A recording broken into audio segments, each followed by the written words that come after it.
महादेव, जो व्यक्ति पथभ्रष्ट होता है, जैसे मदिरा के नशे में पड़ गया, कहीं जुए में पड़ गया, कहीं मांसाहार में पड़ गया, कहीं व्यसन में पड़ गया, कहीं गलत काम में अगर कोई जा रहा है, तो श्रंभेश्वर महादेव के नाम से काली तिल भगवान शिव को समर्पित करी जाती है। महाराज काली तिल को वापस उठाकर ले आते हैं। उसी काली तिल को जो मदिरा का नशा करने वाला होता है या जो गलत व्यसन में डूबा हुआ होता है, उसको वो सुबह के समय अगर नहीं खाता तो भोजन के साथ उसको दिया जाए। श्रंभेश्वर महादेव। एक बेलपत्री का भी बहुत अच्छा प्रयोग है श्रंभेश्वर महादेव का। मदिरा पीने वालों के लिए, मांसाहार, व्यसन में, जुए में, वेश्यावृत्ति में, पर नारी में, गलत जगह पर जो डूबे रहते हैं उनके लिए पहले की कथा में उसका वर्णन किया है बेलपत्री। श्रंभेश्वर महादेव, एक बार सब बोलेंगे। कौन से महादेव? श्रंभेश्वर महादेव। फिर जम के बोल लो एक बार, श्रंभेश्वर महादेव। जब हमारे घर में क्रोध बढ़ता है या कोई गलत कार्य में जाने लगता है, तो श्रंभेश्वर महादेव का हमें शरणागति लेना चाहिए। श्रंभेश्वर महादेव का पूजन करना चालू कर देना चाहिए। कई लोग कहते हैं महाराज जी श्रंभेश्वर महादेव का मंदिर कहाँ मिलेगा, हम कहाँ पूजन करने जाए? कहीं नहीं जाना, तुम्हारे घर के पास में जो शंकर जी का मंदिर है वहीं जाओ, उसी देवालय में, उसी मंदिर में जाओ, श्रंभेश्वर महादेव के नाम से जल चढ़ाना प्रारंभ करेंगे। वो जल जो गलत संगत में पड़ा हुआ है उसका आचमन कराना प्रारंभ करेंगे। अपने आप उसकी धीरे धीरे बुद्धि सुधरना प्रारंभ हो जाएगी। ऐसा श्रंभेश्वर महादेव का कुछ स्थान हमारे यहाँ पर बड़े सुंदर सुंदर स्थान निश्चित किए गए हैं। जैसे कैंसर आदि के मरीज के लिए हम लोग पहले भी कहते हैं कि त्रिजुगी नारायण का जल बड़ा महत्व रखता है। जिसका शरीर या जिसको एक पत्र आया है कि किसी को मिर्गी का झटका आना चालू हो गया था। अब पत्र ढूंढेंगे तो समय थोड़ा लग जाएगा। जिसने लिखा है उसके स्मरण में होगा। जिसने भी लिखा होगा कि बीमारी के चलते चलते फिर मिर्गी आना चालू हो गई।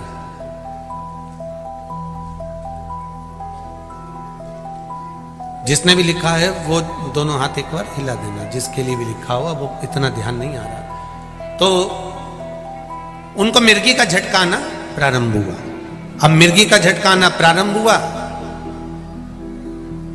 कई महीने निकल गए, मिर्गी के झटके बंद नहीं हो रहे।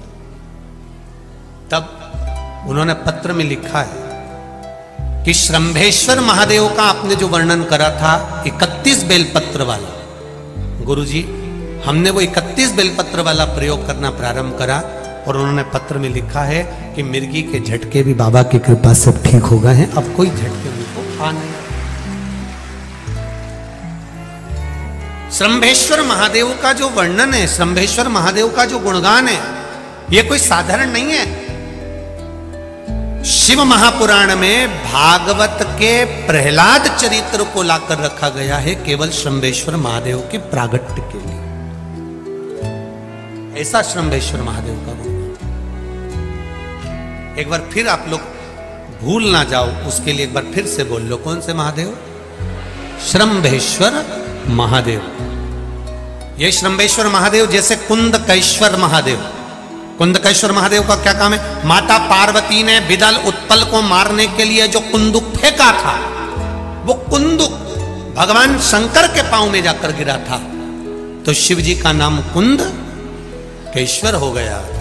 जब हमारे यहाँ कोई दवाई नहीं लगती शरीर में, कोई कैंसर जैसा रोग हो गया, किडनी लीवर का रोग हो गया, या बीपी शुगर का रोग हो गया, शुगर लेवल में नहीं आ रही है, तो आप शंकर जी पे से जो बेलपत्र ला रहे हो कुंदकेश्वर महादेव के नाम से लाओ।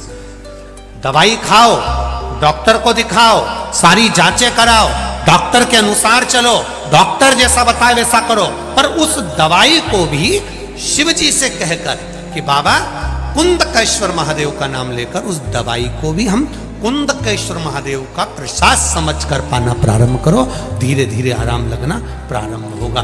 कुंदकेश्वर महादेव रोग मुक्ति के लिए होते हैं और श्रंभेश्वर महादेव, बोलो बोलो जरा जम के, व्यसन की समाप्ति के लिए, शबरती में, पर नारी में, गलत जगह पर जो डूबे रहते हैं उनके लिए। पहले की कथा में उसका वर्णन किया है बेलपत्री। श्रंभेश्वर महादेव, एक बार सब बोलेंगे, कौन से महादेव? श्रंभेश्वर महादेव।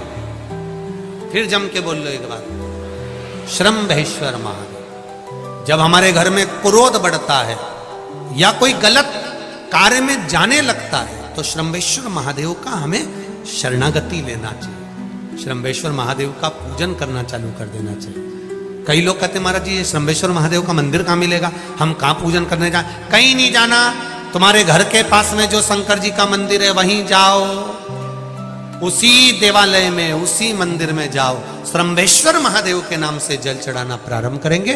वो जल जो गलत संगत में पड़ा हुआ है उसका आचमन कराना प्रारंभ करेंगे, अपने आप उसकी धीरे धीरे बुद्धि सुधरना प्रारंभ हो जाएगी। ऐसा श्रंभेश्वर महादेव का है। कुछ स्थान हमारे यहाँ पर बड़े सुंदर सुंदर स्थान निश्चित किए गए हैं, जैसे कैंसर आदि के मरीज के लिए हम लोग पहले भी कहते हैं कि त्रिजुगी नारायण का जल बड़ा महत्व रखता है। जिसका शरीर या जिसको एक पत्र आया है कि किसी को मिर्गी का झटका आना चालू हो गया था। अब पत्र ढूंढेंगे तो समय थोड़ा लग जाएगा, जिसने लिखा है उसके स्मरण में होगा। जिसने भी लिखा होगा कि बीमारी के चलते चलते फिर मिर्गी आना चालू हो गई।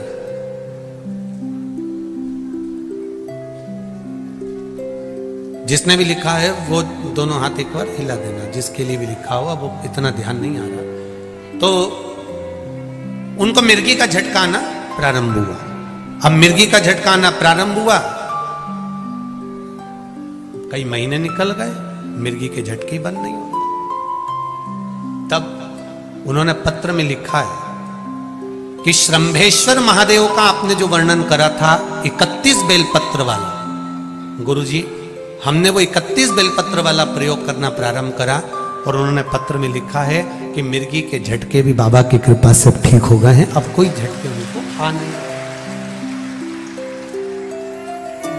श्रंभेश्वर महादेव का जो वर्णन है, श्रंभेश्वर महादेव का जो गुणगान है, ये कोई साधारण नहीं है।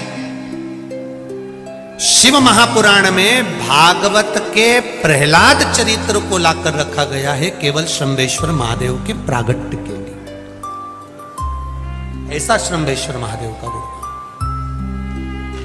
एक बार फिर आप लोग भूल ना जाओ, उसके लिए एक बार फिर से बोल लो, कौन से महादेव? श्रंभेश्वर महादेव। ये श्रंभेश्वर महादेव जैसे कुंदकेश्वर महादेव, कुंदकेश्वर महादेव का क्या काम है? माता पार्वती ने विदल उत्पल को मारने के लिए जो कुंदुक फेंका था, वो कुंदुक भगवान शंकर के पांव में जाकर गिरा था। तो शिव जी का नाम कुंद